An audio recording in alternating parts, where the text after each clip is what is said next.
O Galaxy A34 foi o intermediário com melhor custo-benefício de 2023. E o seu sucessor agora, o A35, tem tudo para seguir no mesmo caminho. Ele economiza um pouco no acabamento e reaproveita o hardware do Galaxy A54 para se manter barato. Será que essa estratégia vai ajudar o smartphone a vender tão bem quanto do ano passado? Bora que eu vou te contar tudo o que eu achei dele aqui no vídeo de hoje.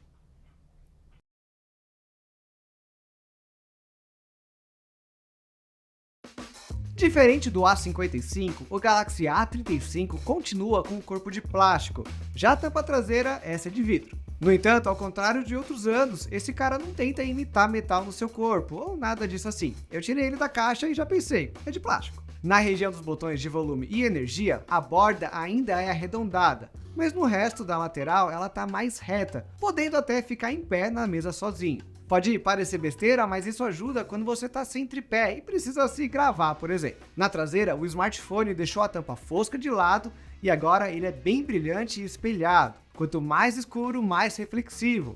E com as marcas de dedo mais aparentes. O conjunto de câmeras está diferente, com uma moldura preta por fora e um anel brilhante na parte interna. Fica tudo na cor do smartphone e até que chama atenção. Agora, quando vamos para a parte da frente, notamos uma coisa que há muito tempo era um problema para a linha 30, o entalhe da gota que foi embora. Finalmente, a Samsung resolveu que já era hora de colocar a câmera frontal nesse furinho aqui. Talvez porque essa é a mesma tela do Galaxy A55 e com isso ela vai economizar bastante. As bordas estão levemente menores, porém agora temos duas molduras, uma preta e uma da cor do telefone. Como a tampa e a tela estão rentes ao corpo do celular, esse tipo de montagem garante um pouco mais de proteção contra rachaduras nos vidros. No entanto, os esforços para eles diminuírem a moldura parecem ser anulados por conta disso. O lado bom é que a Samsung colocou um Gorilla Glass Victus Plus na frente do celular, garantindo um pouco mais de segurança e resistência. Continuando sobre as tecnologias do painel frontal, o Galaxy A35 conta com uma Super AMOLED, 120 Hz de taxa de atualização e 1000 nits de brilho. Ele tem as mesmas 6,6 polegadas da geração anterior e os mesmos 1080 por 2340 pixels, ou seja, resolução Full HD+. A Samsung também ativou o modo Always On Display no celular, outra novidade aqui quando comparado ao seu antecessor. No fim, a qualidade subiu um pouco mais, porém é como se ela tivesse colocado 0,2 polegadas lá no Galaxy A54 e renomeado ele. A sensação continua mais forte ainda quando comparamos o hardware do Galaxy A35. Ele trocou o chip MediaTek pelo Exynos 1380, com 6 GB de RAM e 128 de armazenamento, isso no modelo mais básico. Essa é a mesma configuração do Galaxy A54. A Samsung fala de 20% a mais em poder de processamento, porém, segundo o site NanoReview, a vantagem não chega a isso. No Geekbench 6, ele fica em torno dos 15%, e no AnTuTu não passa dos 10% da capacidade a mais. Mesmo que na prática essa diferença não seja tão grande, não chega a ser um problema, uma vez que o SoC da Samsung já seja bom o suficiente para rodar até os títulos mais novos, como o COD Warzone Mobile. Além disso, jogos como Asphalt 9, o LoL Wild Rift e o Genshin Impact já foram testados antes, e mesmo no Galaxy A35, os títulos rodavam bem. No entanto, aquela qualidade do A54 no controle de temperatura não está presente no A35. Eu notei ele esquentando em dois momentos específicos, no carregamento e enquanto eu jogava o Genshin Impact. Com outras atividades ele não esquentou tanto, fica no normal esperado aí para um aparelho eletrônico. A Samsung ainda prometeu 4 anos de atualização de software para esse carinha aqui, ou seja, ele vai ter mais tempo de atualização do que o seu antecessor, o A34 e o A54. Para tarefas do dia a dia, o Galaxy A35 vai mandar muito bem, uma vez que o smartphone consegue se dar bem com tarefas um pouco mais pesadas de forma tranquila. Nós já chegamos em um ponto onde tudo que as empresas colocam no smartphone tem uma utilidade e uso real, com uma taxa de quadros mais alta em jogos, o brilho forte e a agilidade de processamento. O Galaxy A35 então é um desses smartphones. E antes de eu continuar, gente, vocês já conhecem o nosso comparador Escolha Segura? Por ele você compara preços entre lojas, testa cupons automaticamente e ainda pode criar alertas para você nunca perder um preço mais baixo. Se você quiser também receber as promoções na tela do seu celular, temos o grupo lá no Telegram com as melhores promoções e cupons que encontramos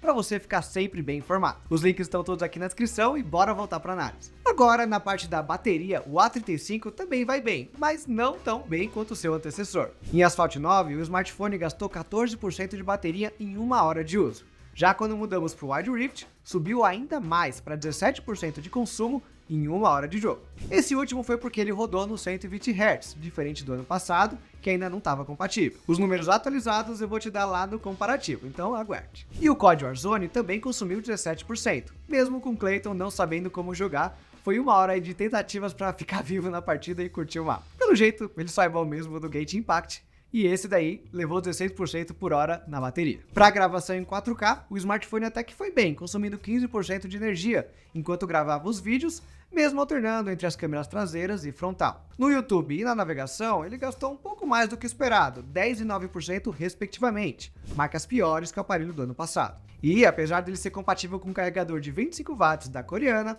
o Galaxy A35 vem apenas com acessório de 15 watts na caixa. Esse demorou 2 horas e 7 minutos para carregar os 5.000 mAh desse aparelho intermediário. Foi bastante tempo. Agora, no conjunto de câmeras, temos uma alteração. O sensor principal saiu dos 48 megapixels para 50. Na lente de ângulo mais aberto, ela segue com 8 e a macro tem 5, enquanto que o sensor frontal conta com 13 megapixels. Esse é um conjunto bem simples, porém promete um pouco mais que o A25 e o A15 5G, uma vez que ele tem um socket melhor e que entregou boas fotos lá no A54. A lente principal, ela tem uma calibração de cores diferente do que estamos acostumados com a coreana. Ele clareou algumas fotos e deixou outras menos saturadas. Eu notei isso comparando as fotos dele com as do Galaxy A34, que eram mais realistas e fiéis ao que estava sendo mostrado na cena real. Eu não enxergo isso como um problema, até porque dá para você editar, aplicar um filtro e deixar a foto do jeito que você gostar mais. Mas para quem quer fotografar e postar e que já é acostumado com as câmeras da Samsung saturando bastante as suas fotos, aí você pode achar estranho. Eu gosto, não vou negar, justamente porque me dá mais flexibilidade no pós. O que eu não curti muito foi o sensor ultra angular, pela falta da luminosidade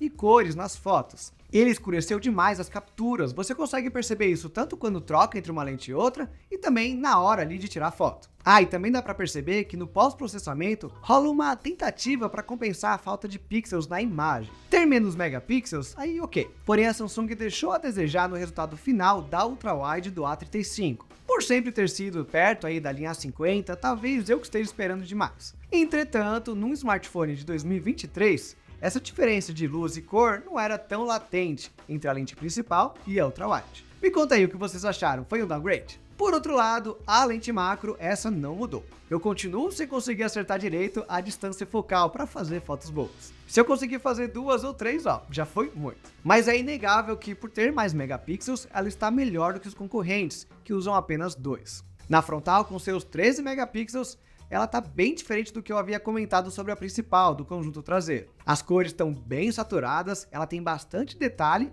e bastante pós-processamento também.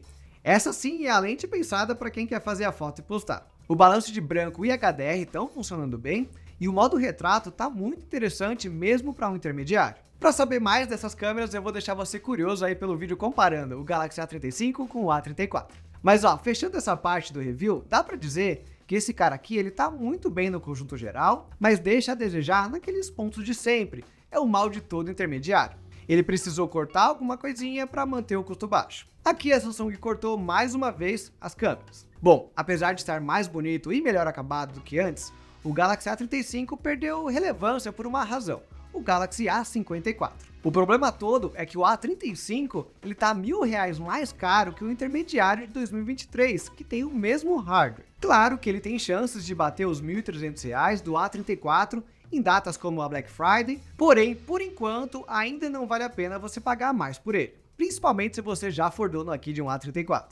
Conforme o A54 for sumindo das prateleiras, é normal que o A35 roube a cena, mas ele vai precisar baixar um pouco mais de preço. Talvez se chegar nos 1.500, aí ele comece a ficar mais interessante para o consumidor. Ainda assim, eu gostei do smartphone e eu vejo os esforços da Samsung em evoluir toda a linha A nesse ano, porém ela tem entregado aparelhos muito parecidos, com a exceção aqui do A54, que conseguiu mudar a estética e ainda trazer novidades no chip de processamento. No mais, ainda vale a pena você ficar de olho nos modelos de 2023 e pagar mais barato. E aí, vocês concordam comigo? Acham que a Samsung está menos ousada em 2024? Você esperava algum diferencial maior no Galaxy A35? Me contem aqui nos comentários e não deixem de se inscrever, de deixar aquele like e de voltar mais vezes. Por hoje é só, até a próxima!